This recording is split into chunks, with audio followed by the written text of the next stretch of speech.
নাটোর জেলা গুরুদাসপুর থানা ২ নং বিয়াঘাট ইউনিয়ন বাংলাদেশ জামায়াতে ইসলামী কর্তৃক আয়োজিত নৌকা সফর অনুষ্ঠিত হয়।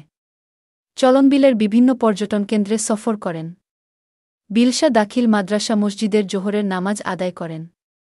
নৌকা সফরে প্রধান অতিথি হিসেবে উপস্থিত ছিলেন বাংলাদেশ জামায়াতে ইসলামী মনোনীত এমপি প্রার্থী অধ্যাপক মাওলানা আব্দুল হাকিম সাহেব। গুরুদাসপুর বড়াইগ্রাম আরও উপস্থিত ছিলেন গুরুদাসপুর থানা জামায়াতের আমির মাওলানা অধ্যাপক আব্দুল আলিম ও মাওলানা শোয়েব হোসেন। এছাড়া উপস্থিত ছিলেন বিভিন্ন নেতৃবৃন্দ।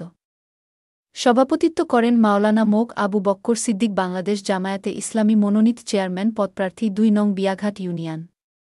নৌকা সফরে বিভিন্ন সংস্কৃতি, খেলাধুলা ও ইসলামিক প্রশ্ন উত্তর অনুষ্ঠিত হয়। কোন্দল মাঠে বিয়াঘাট ইউনিয়নের পশ্চিম অঞ্চল এবং পূর্বাঞ্চল একটি ফুটবল ম্যাচ অনুষ্ঠিত হয়। সারাদিনই ছিল সকল নেতৃবৃন্দ এবং কর্মীদের ভিতরে আনন্দের হাসি। তারা সবাই বলেন, এভাবে প্রতিবছর এমন আনন্দ ভবন করা উচিত। সারাদিন শেষে দোয়ার মাধ্যমে নৌকার সফর সমাপ্ত ঘোষণা করেন। গন্তব্যস্থলে রওনা দেন।